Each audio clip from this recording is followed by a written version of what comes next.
marinara sauce, we're going to make pizza. So we have some that's already drained and is nice and thick for us to be able to make it. But the first thing we're going to do is make the crust. And most people shy away from making homemade pizza crust because it feels so overwhelming and like a ton of work. But the truth is that a lot of recipes make it seem like it's this really exact science that if you don't do it right, you have failed. And the truth is that as long as you have the yeast and the water at the right temperature where the water will help the yeast to go ahead and raise properly, everything else is fixable. So that it really shouldn't be nearly as scary as people make it out to be. So the first thing we're going to do is start with flour, and if you're making gluten-free, you can use one of the gluten-free mixes. Most of the gluten-free mixes tend to have all of the leavening already in them, but most of them do not have yeast. So you can go ahead and use that, and then use about half the amount of yeast as what you would for regular bread. Okay. Because if it's one of the ones like the Bisquick one that already has the leavening, if you're using gluten-free flour, then you would follow it the same way. Okay. It's just not going to hold together exactly the same, but it'll taste just fine. Great. So in this thing here, we start out with a couple of cups of just regular all-purpose flour. So we'll dump that in. And then we're going to add a couple of tablespoons of yeast. And yes, and this is an active dry yeast. It's just regular yeast. Yes, go ahead and pour it in. And one of the reasons that I put the yeast in with the flour is that if the water is too hot, if you put it directly in the yeast and you kill the yeast, it doesn't matter how much work you do after that, you are going to not have dough that works. It'll be like a cracker. Whereas if you put it in here, it'll absorb part of the heat of the water, and so it's very forgiving. So the other two pieces that are in the pizza dough is a little bit of salt, and salt controls the growth of the yeast, and sugar actually feeds the yeast. And for pizza, you tend to like a fluffier crust, so we use about 2 tablespoons of sugar. So what we're going to do is just take a spatula and kind of stir that all together. And you said half the amount on a gluten-free of yeast. Yes. So then you would only use like a tablespoon, or if you're buying them in the store in the packets, use 1 packet instead of 2. Okay. And the reason I use 2 is simply to make it raise faster and fluffier. Great.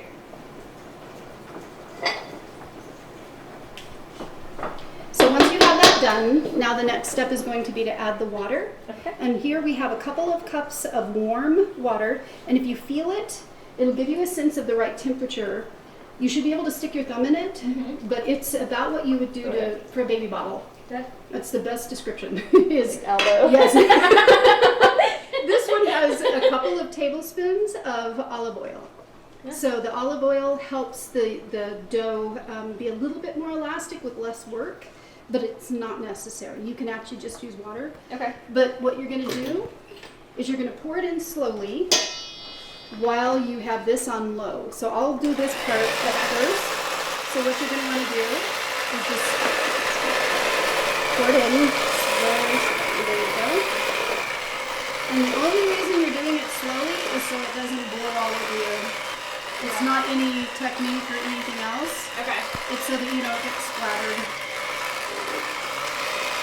Okay, so now you can go ahead and just pour the rest in. And then what you're going to want to do is you'll kind of let that go just a little bit. You're going to get it smooth, and now you know why you needed the aprons. And now you can see it's pretty liquid. And I got it all over your finger. Okay. So then what you're going to do... If you're not dirty, you're not cooking. That's absolutely That's my right. philosophy. I never realize how much I wipe my hands when I'm cooking until my son's dog comes over and he's sitting next to me and he starts licking my skirt. He's like, ooh, this tastes good. So what we want to do now is add about another cup of flour. Okay. And you can use the spatula to kind of blend it in first. Alright, let's see. And it doesn't have to be exact. It doesn't? No. Okay. So slowly or just all at once? All at once. So you'll dump that in, and then you'll just use the spatula to kind of stir it in. Okay. Perfect.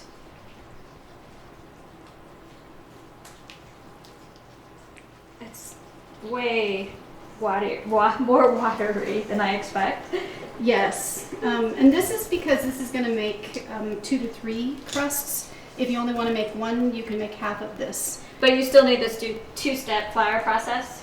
Yes, Okay. and the reason is because the first is really to beat the yeast and get it activated. Makes sense. And then you just keep adding flour until it looks about the right texture. So what you'll do now is you'll go ahead and scrape the side of that Off. and clean it off, and then just you can scrape most of the dough off. Okay. And then just set it down next to you on the wood. Okay. And then we'll go ahead and blend it a little more Okay. with this. So we'll do that. And you'll get it to the point that it's like a smooth dough. On low? At first, until you've made like one pass all the way around, and then you can start putting it up once it's a little thicker.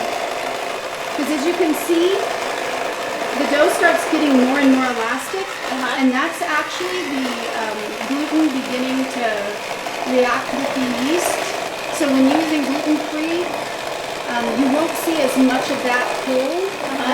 Don't be worried about that. It's just because there's no gluten in the flour. So now you can go ahead and turn it up on high and beat it good for 30 seconds to a minute. And this is only to activate the yeast. That's the only reason you're beating it that way.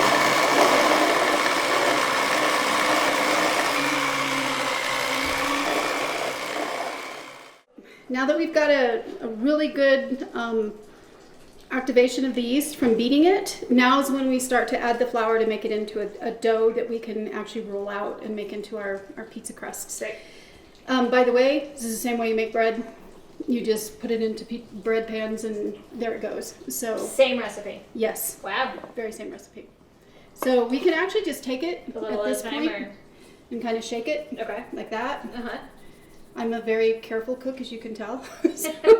So now you'll want to stir that in a little bit more. Okay.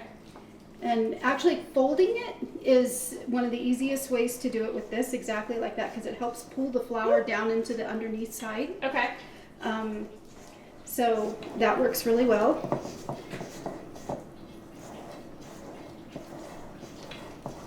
It's a little bit different than making tortillas growing up.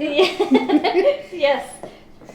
I haven't done that in a very long time. And Really? I think that was more like a grandma thing Was it really? than it was a parents thing. Yes. I still make tortillas about once a week. Do you? My Yes. mom, they had a restaurant early on when I was young, when I was in elementary school, and Yes. she made so many that I think it like burnt her out for life. Oh yeah. We once did a calculation that my husband's grandmother, they have 14 kids. Oh, They wow. calculated that she'd made enough tortillas in her lifetime to go from here to the moon. Oh, goodness. It's a lot of tortillas. It is. It's a lot of rolling, but Yes. that's what I need to do instead of go to the gym. Just roll out tortillas. Yeah, every day.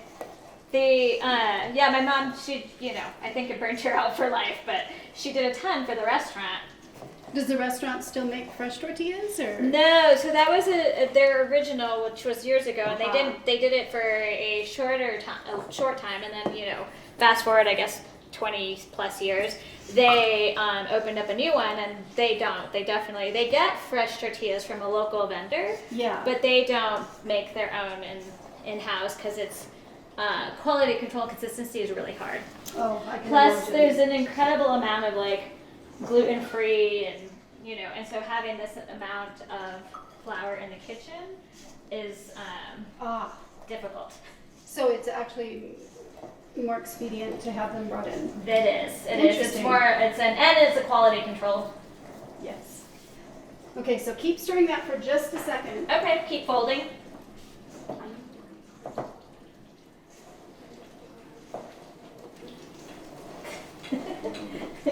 Lots of fun. I want So- to stick my hands in there. You are just about to the point of getting to knead it. Oh, great. Yes. It's definitely getting stiff. Yeah, and it actually, you can start feeling it, but it gets to be a lot of work. So then what we'll do is we're going to put some flour here, and Okay. we're going to dump all of that onto this, Okay. and then I'll show you how to knead. Great.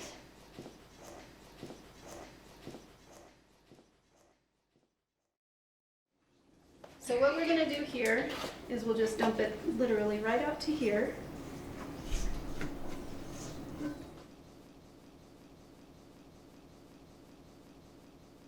This works just fine. Well, I like to, get in there too, so that's fun. There's something tactile that's very pleasant about this. So what I'll show you is, let me show you first what you want to do. So you're gonna get it covered in flour. That will keep your hands from getting dirty. Okay. It's for no other good reason. But then when you knead, what you do is you push down with the palms of your hands and you constantly fold in. And then so you'll just do palms of your hands and then fold. And then you just keep wanting to make sure that the flour is there. And then you just keep doing it like that. And you just keep folding it. And then you're actually folding the flour into the dough. Okay. And so does it, you seemed like you were gentle when you were kind of flipping it over. Does that matter? Not really. Okay. This is a little definitely more like the tortilla, the sopapilla making. Really? Mm-hmm. You need your sopapilla dough. Mm-hmm. I did not know that. Yes. Why? Does it have yeast in it? It does. I didn't know that. I thought it was more like tortilla dough that has baking powder. So the fluffiness. Yeah. So when you put them in the fryer, in the deep fryer, Yes. they kind of get puffy and airy better. And it's okay. And so you kind of Very cool. when you roll them, it's a little more like that. But they, usually it's kind of what you talked about was the big mixers does all the kneading. Right. But when you put it to the side and because you make them fresh, right? Otherwise they're not so good. Right. You pull off little balls and you kind of do the same thing Interesting. to re-energize them. So the dough is still just starting to stick in a few places, so it's not quite done, Okay. but we're getting very close. When it's not sticking, that's where you have enough flour. Yes, and being in a desert with very little humidity in the air, it tends to be better to leave your dough a little bit more liquid than you would if you were somewhere there was lots of humidity in the air, because it will make your dough a little bit drier if you don't. More like a cracker. Yes. Okay. Exactly. So now that it looks like it's almost about ready, Okay. the formal instructions are to set it, and what you would do is you would make it into this lovely little ball like this, Okay. and you would set it on something that was floured, cover it, and let it raise to about double the height, which is about 30 minutes. But the truth is that since you're rolling it out anyway to make it into dough, there's no need to do that. You can, but it's not necessary. Okay. It means that the dough will tear apart a little bit easier. Like at restaurants where they do dough like this, they'll actually refrigerate it overnight. And the reason is one, so that it's prepared, but also because the cold dough, you can stretch it more without it tearing. Makes sense. But when you're making it for a family, you never know on Monday that you're making pizza on Tuesday. That's true. So having it this way means that it works. It's more convenient and it doesn't really hurt the taste at all. Okay. So what we're going to do is set all that dough aside, and we're going to set a ball of dough here. We're going to get it good and funny enough, what I use to roll it out is a bouillon. This is what I'm talking about. Yes. So what we'll do is we'll get some flour on top, and we're going to roll it out to about the size of a regular pizza. Okay. And getting it fairly uniform, but not too worked on the edges, because the edges you want to be a little bit fatter. Great. So just go for it. just go for it. Okay. As you can tell, I probably didn't make a lot of tortillas growing up. No, actually you're doing. It's incredibly.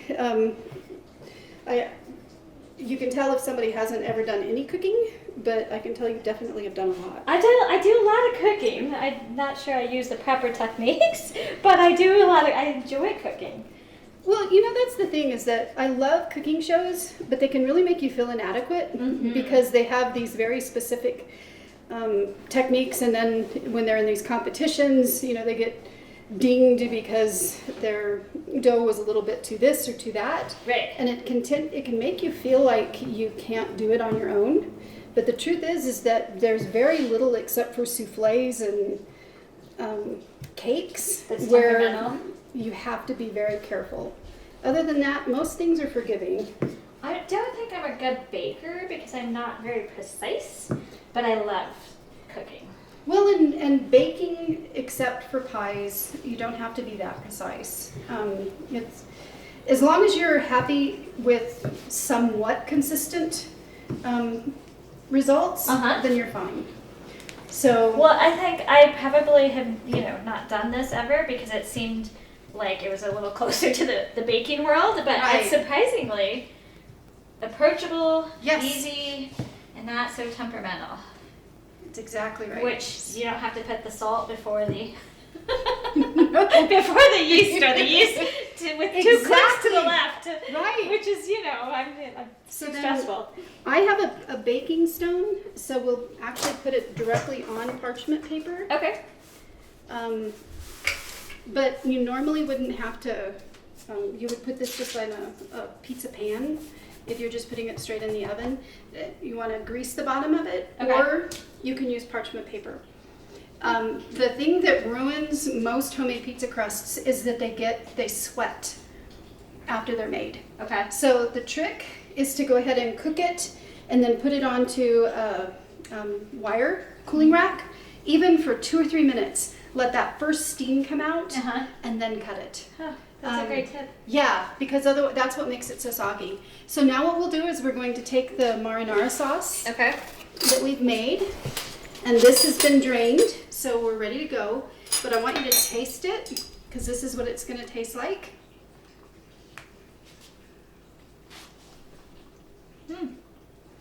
Really good. So you can taste the wine, You can taste the wine. you can taste the basil. So great. This has no salt in it. So if you want a saltier flavor, like for when you're actually putting it on pasta, you can add some salt. Okay. But it's better to make it without salt, because then if you have like a sausage or something that's saltier, then you didn't ruin your sauce. Great. So then we'll spread some on the bottom. We talked about a lot of different ideas about what to make, and we finally landed on marinara sauce. So tell me, why marinara sauce? Does your family like a lot of Italian food, or?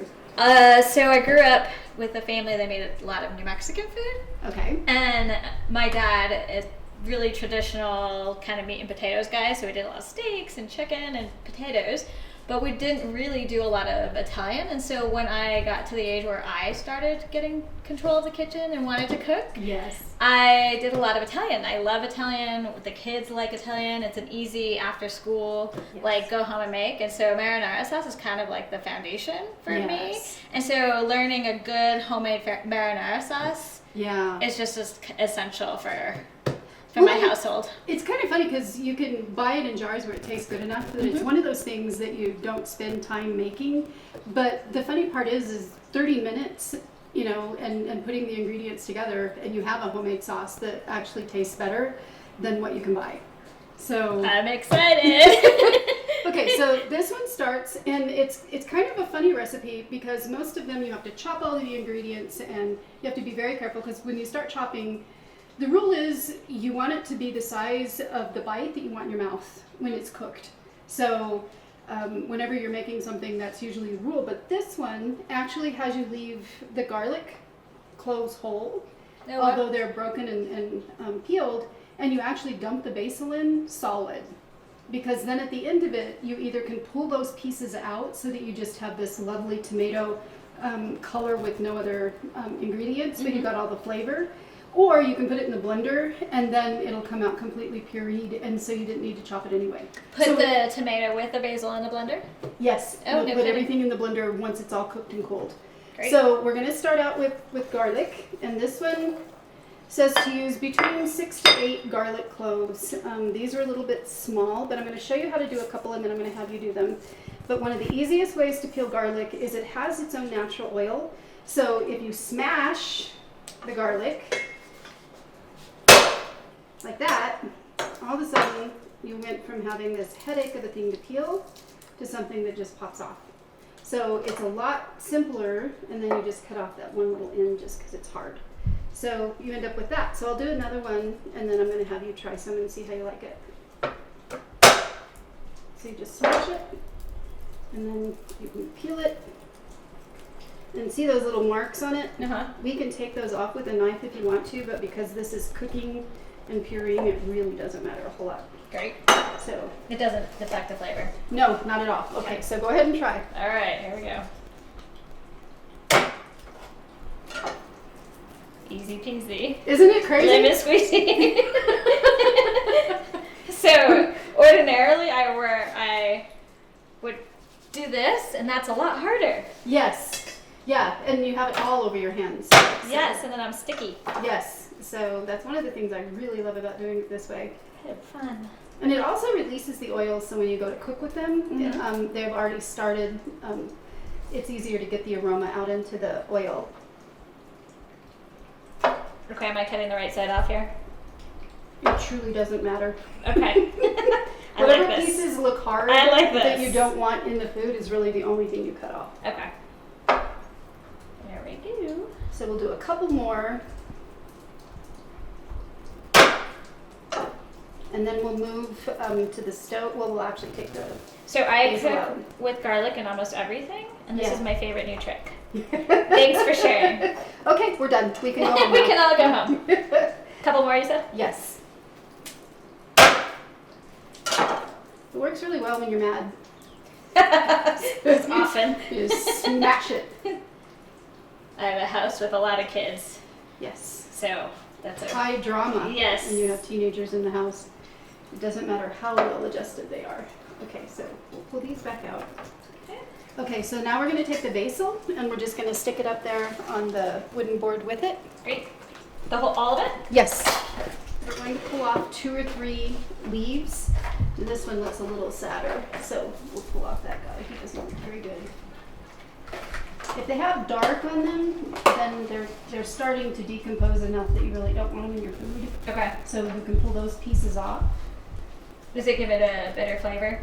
Yeah, and it just it's hit close enough to decay that when you put it in your fresh food, then it means that that is going to have a little bit funkier taste faster. Okay. So what we're going to do is pull off 2 or 3 of the prettier pieces, the bigger ones, so we can chop those up just to sprinkle on top when we're done. Okay. So you can go ahead and pull those off and just set them aside. With the full stem? Is that okay? Yes, that's fine. And then we're ready to go back to the stove and start the tomatoes. Okay. So we'll stick those over there just for later. And what we're going to do now, one of the things that I learned in cooking classes is, especially when you own nice knives, don't scrape this way because you're scraping it on the sharpened knife. So when anytime you're going to scrape, you scrape at the bottom. Because then it doesn't ever affect the quality of the knife and you don't have to sharpen them, and you also don't bend the blade because this part's thicker and made for that. So what we're going to do is we're going to start the stove. So, and we want it on a fairly high heat. And this one calls for oil, and it calls for about a 1/4 cup of olive oil, and I actually cooked some garlic in oil last night, so we're just going to use it again. Okay. So you'll just pour it in the bottom of the pan.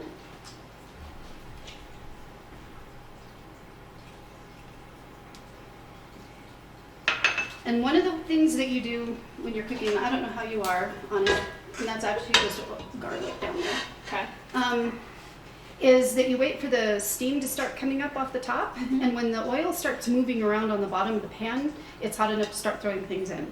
You don't have to wait for it to get any hotter than that. The minute you start seeing things moving around, then the time. It's hot enough that you can move it in. Great. Did your folks do a lot of frying with sopapillas or? Yeah, Not so much. so my dad actually cooked more than my mom, but he makes a big mess. And so my mom kind of did the regular, like, after school dinners, but my Yes. dad was really the production. Yes, and Yes. he really enjoys food and enjoys the flavors, and he enjoys the process. So he did fried. My mom, not so much. Yeah, I don't do a lot of frying, but this is one, whenever it's to get vegetables and stuff, the flavor to pop, it's a good way to start. So now it sounds like it's moving enough. It does. So you can go ahead and drop the garlic first in it. So that's what you're talking about here? Uh-huh. And then you can literally just drop it in. And we'll let it start to cook. You don't have to stir or anything? Let me grab a- There you go. So you can kind of stir them around a little bit. But then the minute they start to sear, you can tell that okay, so go ahead and like stir them around so that the other side gets browned a little bit. And then go ahead and just drop in all of the basil, stems and all. That's interesting.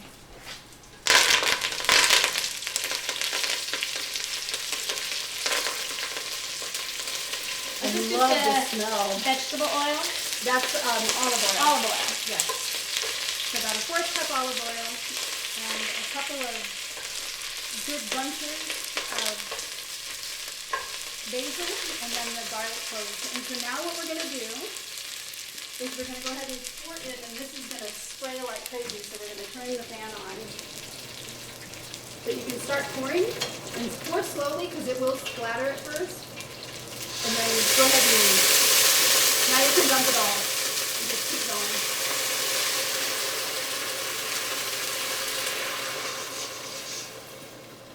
Now a lot of people don't add wine to their marinara sauce, but I love the extra flavor that it gives it.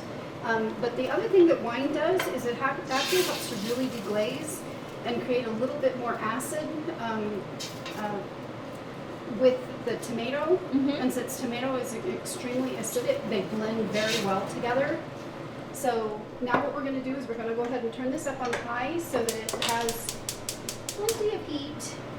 And we're going to dump the 3 cans of tomato in, and I'll go ahead and hand those to you. You literally can just drop them in.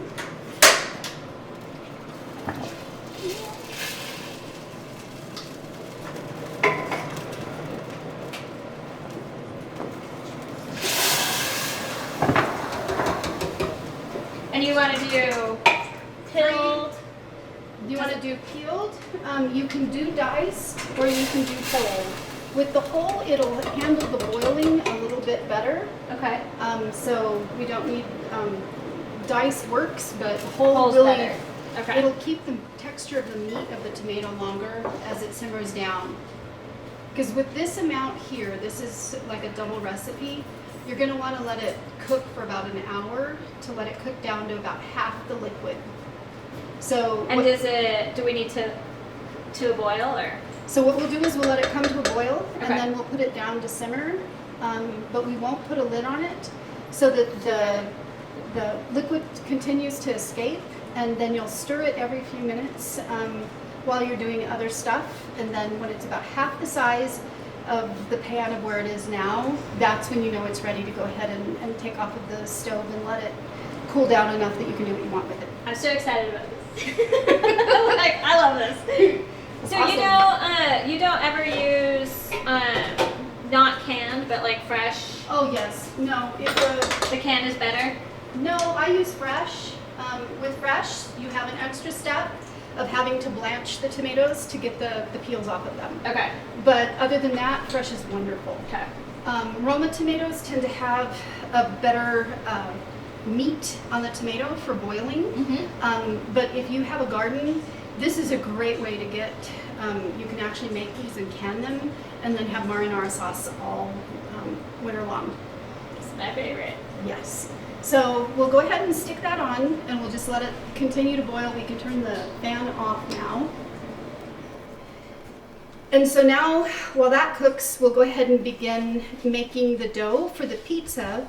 And with the marinara sauce, you can either leave it liquid and have it for over noodles or however else you want to make it. For pizza sauce, because you're putting it on top of dough, you need to drain the finished marinara into a sieve.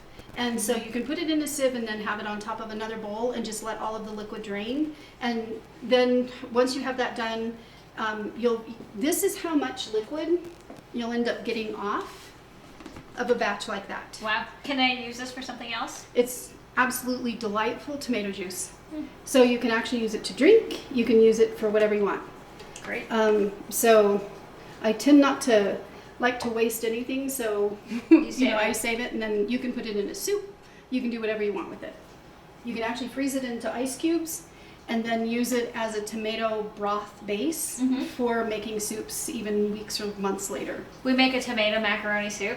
It's like a favorite in the house. It's kind of Yes. just like a winter staple, and so that's perfect. It's absolutely I love that. perfect. Okay, so the next thing we're going to do is we're going to make the pizza crust. Can we take? Okay, so now what we're going to do is we're going to take the marinara sauce that we made. Okay. That's already been pureed and drained, so it's a little bit thicker. Okay. And we're going to spread it along the bottom of the pizza. And see how it's thick and there isn't a lot of juice? Uh-huh. That's because we drained it. We Okay. actually drained it overnight and then we drained it again. And the reason you want that is because it makes your pizza crust less runny. Is this technique okay? Perfect. Okay, yes, okay. Absolutely. The uglier, the This'll- better. Yes. So this will make between 4 to 6 cups of sauce, just depending on how much you boil it down. Okay. That's what it's all down to. So then once you have your sauce on the bottom, Great. I always put the cheese next and the meat on top so then the meat crisps a little bit. Okay. If you put the meat between the sauce and the cheese, Uh-huh. that's actually how you burn your mouth. And when you have kids is when I quit doing that, because then when they would get the meat under the cheese, you have it at 400 degrees still under the cheese, and they burn their mouth. Whereas if you put it on top, it gets this lovely little crisp edges to it, but it also is not as hot. So it can be eaten sooner, and I've noticed with kids, when it comes out of the oven, there is no waiting. So now what you'll do is you'll take some, and this is a blend of mozzarella and provolone and Parmesan cheeses. So you'll take a layer and just sprinkle it all over.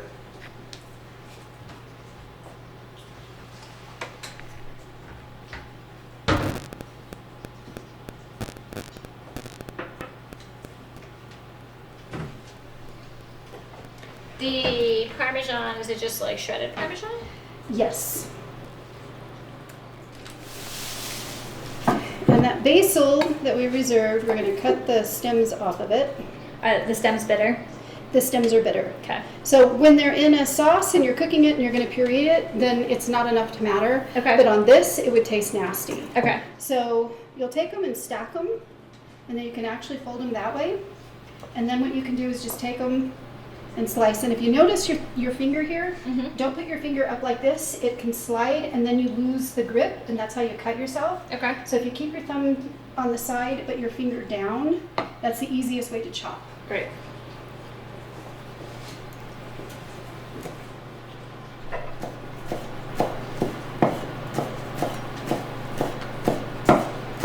I watched some cooking shows. Yes. This is impressive. Okay, so now what you'll want to do is like put them all together again and Okay. then chop them smaller, Okay. like that. I still haven't figured out how to do this like finger, not cut your finger drag thing, you know, the nails.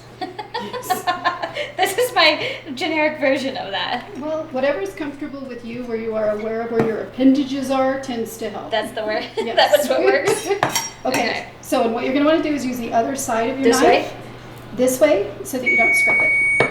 And So then pick it just up this sprinkle way? it. Yes, and you can just put it in your hand, Okay. and then just sprinkle it over the top.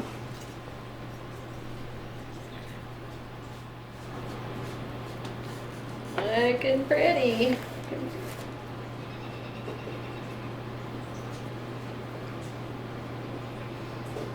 Very pretty. I mean, in a, you know, kind of crooked sort of way. And then we'll It's put fun. this is turkey pepperoni. Oh. It tends to have, I think it's something like 50% less fat than regular pepperoni. I like it for 2 reasons. It's healthier, Uh-huh. but it also doesn't put as much grease on top of your dough. Huh. That's interesting. Well, you know how normal pepperoni is where you have all that grease and you almost feel like you need to use a paper towel on it? Yeah, and you burn your mouth. This never has that. But How's it that? still has all the flavor. And your kids won't notice they ate turkey instead of pepperoni. I like that trick. And then we'll put a little bit of Parmesan on top.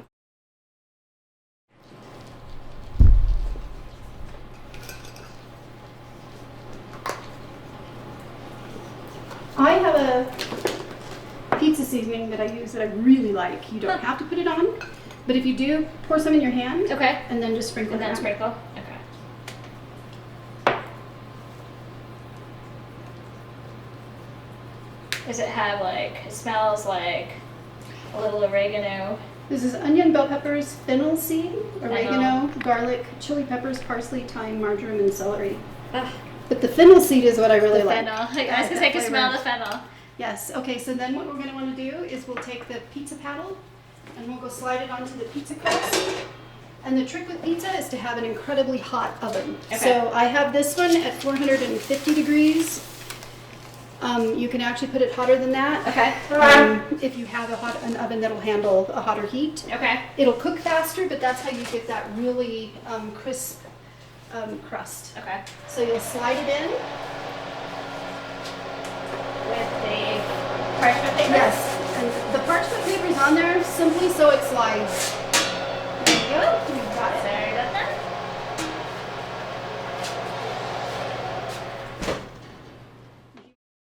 So now you can just go ahead and cut it. Great. And you can cut it in whatever size your normal family will eat. I'm not very symmetrical, so it might be a little off. I would not be able to work at a pizza place. Or you would get symmetrical after doing it that many times. Yeah, perhaps. I'd rather just make pizza when I want and not be symmetrical. One more? Yes. There we go. go. Fancy. Yeah. And so then when you want to see what the crust ended up like, you can take it. It's very, very hot underneath still. As you can see, well, that part's falling.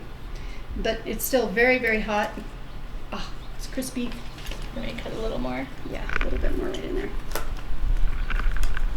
There we and then go. you pull it up. I'm just going to eat that pepperoni right off the top. There you go. And that's how it works out.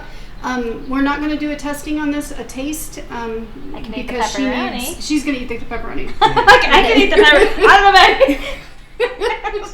This looks good. So good. Thank you so much for coming and cooking with me today. This was so much fun. We've always worked together professionally, but to actually get to sit in our kitchen and talk about our families and share a recipe of how to cook marinara sauce and pizza, it's been a wonderful way to spend the morning. Thank you. Thanks for having me. I had a great time, and I will be using this over and over.